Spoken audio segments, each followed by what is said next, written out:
여러분 반갑습니다. 안녕하십니까? 오늘 또 우리 하나님의 말씀으로 영생을 가꾸는 그런 귀한 시간 갖겠습니다. 오늘은 말과 행함, 행동이라는 제목으로 하나님의 말씀을 보겠습니다. 우리 사람은 보통 정상적인 사람이라면 다소 차이가 있겠지만 언행이 일치해야 되지요. 말하는 것과 행동이 같아야 됩니다. 말과 행동이 100% 같다고는 우리가 자신 있게 말할 수 없지만 원칙적인 입장에서 다소의 차이는 있지만 사람의 말과 행동은 항상 일치해야 합니다. 자, 그와 같은 정직한 모습은 이 그리스도인의 신앙생활에서는 더욱더 중요하겠습니다. 이 말로 하는 그와 같은 이 입으로 하는 말과 그 사람의 행동이 하나님 앞에서 또 사람들 앞에서 항상 일치해야 합니다. 다소 실수는 있겠지만 그러나 원칙적으로 일치해야 한다고 하는 것을 그리스도인들 본인이 깊이 깨닫고 그래서 말과 행함을 하나님 앞에서 일치시키는 성실한 신앙의 자세가 반드시 중요하겠습니다. 언행이 일치하려면 마음속에서부터 하나님의 은혜가 경험이 되어야 합니다. 마음속에서 하나님의 하나님의 은혜, 하나님의 능력이 경험되지 않으면 아무리 노력을 해도 성경 지식대로 신앙생활을 할 수가 없기 때문에 그렇습니다. 오늘 그러한 내용들을 살펴보겠습니다. 자, 운명을 바꿀 믿음. 성경에서 말하는 구원에 이르는 믿음은 본질적인 인간의 본질을 두고 하는 말입니다. 사람이 하나님에 대해서 믿음을 갖고 있다는 것은 그 사람의 운명을 하나님께 맡겼다는 이야기입니다. 그 사람의 모든 생활이 하나님의 말씀과 일치되는 것을 의미합니다.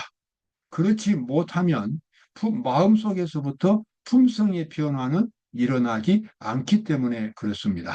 자, 예수님은 그 이야기를 어느 한 조그만 아주 간단한 이야기를 통해서 설명을 하셨습니다.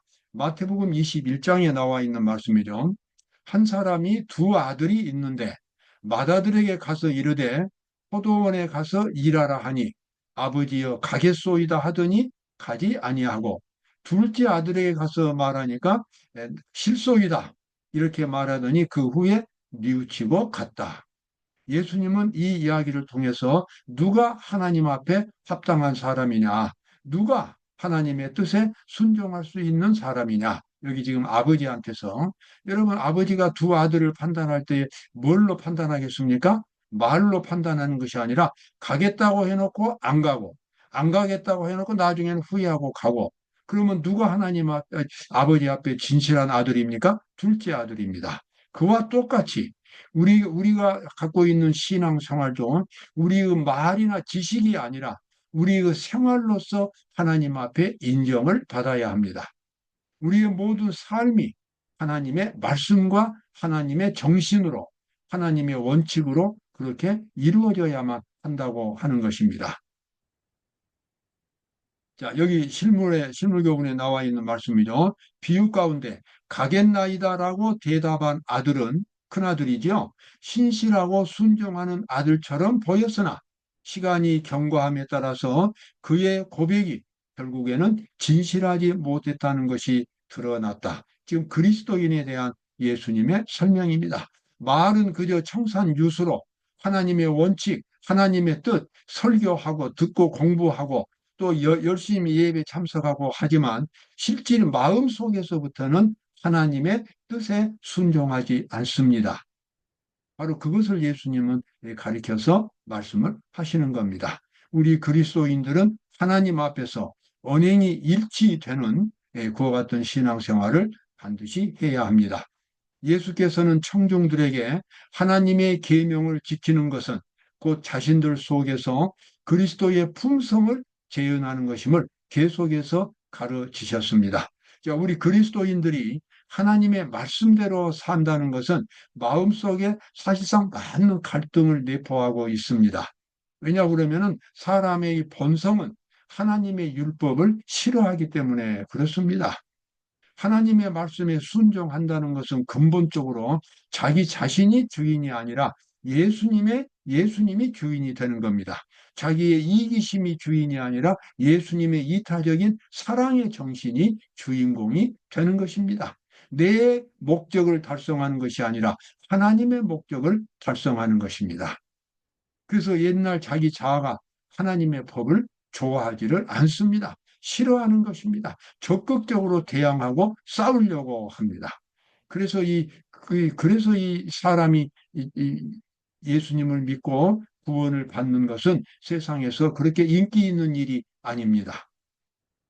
예수님이 말씀하신 대로 생명으로 인도하는 그 길은 크고 넓어서 많은 사람이 그리로 가지만 사망으로, 이제 제가 말씀 잘못드렸습니다. 사망으로 인도하는 길은 크고 넓어서 많은 사람들이 가지만 생명으로 인도하는 길은 좁고 협착해서 찾는 이가 적다라고 그렇게 말씀을 하셨습니다. 그것은 자아를 부정해야 되기 때문에 그렇습니다. 그래서 예수님께서 여기서 말씀하신 대로 하나님의 계명을 지킨다는 것은 예수님의 정신, 십자가의 정신, 이타적인 사랑의 정신을 갖는 것을 의미합니다. 이러한 사랑의 정신이 없다면 그 사람이 아무리 겉으로 율법을 잘 지킨다고 해도 율법을 지키는 것이 아닙니다. 그것은 외적으로 나타난 행위에 불과할 뿐, 실제로 그 사람의 중심에는 순종하는 자세가 전혀 없는 것입니다. 우리가 하나님의 말씀에 순종하려면 예수님의 정신을 가져야 합니다. 내가 예수님 안에서, 예수님의 사랑 안에서 내가 완전히 침몰하고 이제는 예수님의 사랑의 정신이 나의 정신이 되었을 때에 나는 비로소 하나님의 율법에 순종하는 사람이 될 수가 있습니다. 그래서 여기 산상복음 55쪽에 나와 있는 말씀이죠. 예수께서는 청중들에게 하나님의 계명을 지키는 것은 그 자신들 속에서 그리스도의 품성을 재현하는 것임을 예수님은 청중들에게 반복해서 가르치셨다. 이렇게 나옵니다. 자, 하나님의 말씀에 순종하기 위해서는 우리는 근본적으로 변화되어야 합니다. 베드로 전서에서는 이 변화를 거듭남으로 그렇게 설명하고 있습니다. 너희가 거듭난 것이 썩어질 씨로 된 것이 아니요 썩지 아니할 씨로 된 것이니 하나님의 살아있고 항상 있는 말씀으로 되었느니라. 자, 말씀이 생명의 씨앗이라고 하는 이유는 뭐냐면 말씀의 원칙을 우리 마음속에 받아들이면 하나님께서 그 말씀의 원칙에 생명이 나오도록 새로운 품성이 나오도록 하나님께서 생명을 공급해 주시기 때문에 그렇습니다. 그래서 하나님의 말씀을 우리 마음속에 우리의 본성 속에 심어 놓으면 거기서부터 하나님께서 하나님을 닮은 거룩한 품성을 일으켜 주시는 것입니다. 그래서 성경은 하나님의 말씀을 생명의 씨앗이라고 말하고 그래서 거듭나기를 원하는 사람은 하나님의 말씀을 자신의 속에 소중하게 심어야 하겠습니다. 자, 이와 같은 말씀을 예수님은 안식일을 통해서 설명하셨어요. 가라사대 안식일은 사람을 위하여 있는 것이요 사람이 안식일을 위하여 있는 것이 아니니 이러므로 인자는 안식일에도 주인이니라. 여기서 인자는 예수님입니다. 예수님이 안식일의 주인이라고 하는 것은 안식일을 거룩하게 지키는 것은 마음속에 모신 예수님의 정신으로부터 나와야 한다고 하는 것입니다. 완전히 자기 자신은 죽고 예수님의 정신으로 충만하게 되었을 때에 비로소 안식일을 거룩하게 지킬 수 있습니다. 그러한 변화가 없다면 율법주의적인 안식일 준수가 됩니다. 그래서 그냥 마치 사람이 안식일을 위해서 존재하는 것처럼 사람이 안식일의 종이 되는 것처럼 나중에는 그렇게 신앙생활이 이어지게 됩니다. 예수님은 그것을 반대로 말씀하셨어요. 사람이 안식일을 위하여 있는 것이 아니요 안식일이 사람을 위하여 있는 것이다. 그래서 안식일은 예수님 중심으로 예수님 정신으로 거룩하게 지킬 수 있어야 되겠습니다. 그러므로 사람이 의롭다 하심을 얻는 것은 율법의 행위에 있지 않고 믿음으로 되는 줄 우리가 인정하노라. 로마서 3장 28절에 나와 있는 말씀입니다. 자, 사람이 의롭게 되는 것은 행함으로가 아니라 믿음으로 된다는 것은 기독교의 대원칙입니다. 이 말씀은 우리가 하나님 앞에 의롭게 되기 위해서는 하나님으로부터 용서를 받아야 하고 하나님으로부터 즉 하나님이 주시는 생명을 먼저 받아야 한다는 것입니다. 여기에는 아무런 조건이 없습니다. 다만 한 가지, 내가 하나님께 나와서 나의 모든 죄를 회개하고 이제는 내가 하나님 중심으로 살아가겠다고 하는 것을 하나님 앞에 고백할 때에, 진심으로 그것을 결심하게 될 때에 하나님의 말씀이 나의 삶의 원칙이 되겠다고 스스로 깊이 결심할 때에, 그때 속에서부터 하나님의 의가 이루어집니다. 먼저 이것이 이루어져야 그 다음에 하나님의 말씀을 지킬 수 있습니다. 이런 경험이 없다면 하나님의 율법을 지킬 수 없을 뿐만 아니라 지킨다고 하는 것도 가짜로 지키는 겁니다. 그것은 율법주의로 지키는 것이고 형식적인 종교에 매이게 됩니다. 여러분, 이러한 종교에 꼭 빠지지 마시기 바랍니다. 먼저 구원을 받아야 합니다. 먼저 믿음으로 하나님의 의를 받아야 합니다. 먼저 하나님 앞에 나가서 자기의 죄를 다 회개하고 이제는 하나님의 뜻대로 살겠다고 하나님 앞에 고백을 해야 합니다. 그때 하나님의 의가 먼저 받아들여지게 돼서 그 다음에는 이제 천국이 보이고 하나님이 보이고 하나님의 말씀 속에 들어있는 하나님의 품성이 보이고, 그래서 신앙생활이 이루어지게 됩니다. 그래서 예수님은 니고데모에게 사람이 거듭나지 아니하면 하나님 나라를 볼 수 없다라고 그렇게 말씀하셨습니다. 신앙생활의 첫 단계는 그것은 바로 거듭남이고 구원입니다. 구원을 먼저 받고 나서야 그 다음에 신앙생활이 계속될 수 있습니다. 의는 그리스도의 정신입니다. 원하는 자로 말미암음도 아니요 다른 받기라는 자로 말미암음도 아니요 오직 긍휼히 여기시는 하나님으로 말미암음이라. 자, 믿음으로 말미암은 의입니다. 사람의 노력으로 그냥 바삐 달려간다고 해서 그 다음에 뭐 많이 이루었다고 해서 또는 많은 지식을 얻었다고 해서 그것이 바로 생명을 주는 것은 아닙니다. 생명을 주는 것은 하나님입니다. 그래서 우리 마음속에 먼저 겸손한 마음으로 하나님을 모셔드릴 때에 우리는 하나님의 의를 가질 수 있게 됩니다. 이것이 기독교의 기본 원칙입니다. 우리가 이것을 실천하지 못할 때, 경험하지 못할 때 어쩔 수 없이 율법주의에 빠지게 되고 형식적인 종교에 빠지게 되고 또는 광신적인 종교에 빠지게 됩니다. 어느 교파에 가담되면 누구를 믿으면 그냥 그 사람을 통해서 영생을 얻는 것처럼 어느 종파에 들어가면 그 종파가 구원을 주는 것처럼 그렇게 착각을 할 수가 있습니다. 절대로 그렇지 않습니다.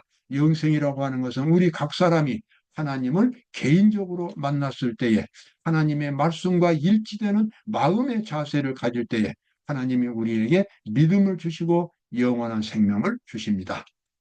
자, 그래서 우리는 매일매일 그리스도께 완전히 일치하는 그와 같은 생활을 살아야 합니다. 특별히 우리 그리스도인들에게 있어서 아침 시간은 매우 귀중한 시간입니다. 정말 황금 같은 시간이 아침의 시간입니다. 아침에 하나님을 만나고 하나님의 말씀을 듣고 하나님의 능력으로 마음을 채우고 그래서 기도하고, 그러한 시간들이 우리 그리스도인들에게는 반드시 있어야 합니다. 그들의 정신과 마음은 그리스도의 영으로 너무도 철저하게 감화되고 모든 생각과 모든 행동과 모든 동기가 세속적이고 유격적인 것에서 초월할 수밖에 없어져야 한다. 초월할 수밖에 없어져야 한다. 그 말은 너무나 그리스도의 정신으로 가득 채웠기 때문에 이제는 세상적인 것들이 마음을 지배할 것 같은 여지가 없다는 뜻이 되겠습니다. 아침마다 새롭게 헌신하고 하나님의 의로 자신의 영혼을 채워야 합니다. 여러분, 이것은 바로 예수님의 습관이었습니다. 예수님은 밤새도록 기도할 때도 자주 있었고 보통 때는 새벽 일찍이 일어나서 조용한 숲속이나 산에 홀로 가셔서 하나님 아버지과 깊은 대화를 나누시고 그날 하루 필요한 모든 능력을 아버지 하나님으로부터 충만히 받고서 하루를 시작하셨습니다. 과거에 살았던 경건한 그리스도인들 모두가 다 새벽에 그렇게 하나님을 만난 사람들입니다. 그와 같은 거룩한 습관은 우리의 습관이 되어야만 하겠습니다. 자, 하나님께 나올 때 중요한 것은 하나님의 진리를 우리가 가장 진실한 마음으로 마음속에 받아들여야 한다고 하는 것입니다. 하나님께 나와왔는데 마음이 하나님께 오지 않았다면 아직 온 것이 아닙니다. 하나님께 나아갔다는 것은 마음이 하나님의 마음과 일치되는 것을 의미합니다. 여기 나와 있는 말씀, 그리스도께 나아오는 자는 반드시 순결하고 덕이 있는 품성으로 그 기초를 놓아야 한다. 정신입니다. 예수님의 정신, 예수님의 말씀, 예수님의 뜻을 마음속에 깊이 간직해야 한다는 것이죠. 그런 다음에 곧바로 품성의 건설이 시작된다. 이런 말씀 아주 중요합니다. 하나님께 나아왔다고 하는 것은 마음이 하나님의 정신과 일치되는 것을 의미합니다. 하나님의 말씀과 일치되는 것을 의미합니다. 그러한 일치됨의 경험이 없다면 그것은 단지 외부적으로만 나오는 것이 되겠습니다. 자, 그래서 이제 여기 나와 있는 말씀, 너희도 너희 자신을 죄에 대하여는 죽은 자요, 그리스도 예수 안에서 하나님을 대하여는 산 자로 여길지어다. 그러므로 너희는 죄로 너희 죽을 몸에 왕노릇하지 못하게 하여. 이렇게 나오죠. 자, 우리가 이제 하나님을 믿고 구원을 받았고 마음속에 그리스도의 의를 경험을 했습니다. 그리고 이제 실제 생활 속에서 들어가면 그때는 100% 하나님의 뜻대로만 살아가야 합니다. 하나님의 뜻대로 살아간다는 것도 충분하지 않습니다. 예수님의 마음으로만, 예수님의 정신으로만 살아야 합니다. 그것이 바로 예수님의 능력이 내 속에서 역사할 수 있는 비결입니다. 95%만 예수님 정신으로 하고 나머지 5%는 내 정신으로 한다면 품성의 변화는 일어나지 않고 예수님의 능력도 나타나지 않습니다. 왜냐하면 그것은 거룩한 믿음이 아니기 때문에 그렇습니다. 여기 나와 있는 로마서 6장에 나와 있는 말씀, 너희 자신을 죄에 대하여는 죽은 자요 그리스도 예수 안에서 하나님을 대하여는 산 자로 여길지어다. 그러므로 너희는 죄로 너희 죽을 몸에 왕노릇하지 못하게 하라. 오직 그리스도의 정신으로만 말하고 행동해야 되겠습니다.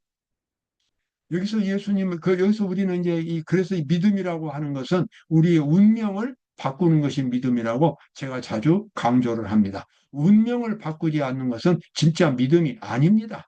운명을 바로 세상을 뒤로 하고 하나님만을 바라보고 하나님이 완전히 책임지도록 자기 자신을 하나님 중심으로 하나님 앞에 드러내놓는 것, 자기의 운명을 하나님께 맡기는 것, 바로 그것이 구원에 이르는 믿음이 되겠습니다. 로마서 7장에서 사도 바울은 그것을 어떤 여인과 남편과의 관계로 설명을 합니다. 남편이 있는 여인이 그 남편 생전에는 법으로 그에게 매인바 되나 만일 남편이 죽으면 남편의 법에서 벗어났느니라. 이게 운명이 바뀐 거지요.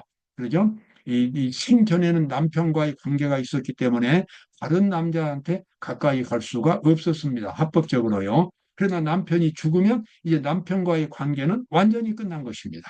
그래서 이제는 새로운 남편을 얻을 수 있습니다.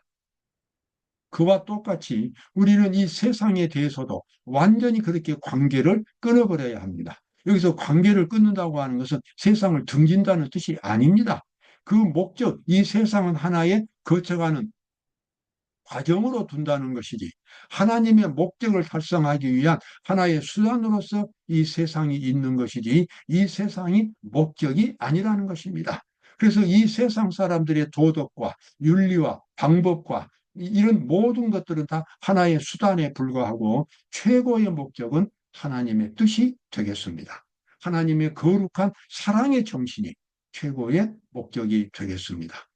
그와 같은 정신으로 출발할 때에 우리 속에서는 새로운 생명이 탄생하게 됩니다. 여러분, 이 귀중한 이 은혜 꼭 마음속에 기억하시고 하늘 백성으로 오늘 하루도 보람된 하루를 살으시기 바랍니다. 감사합니다.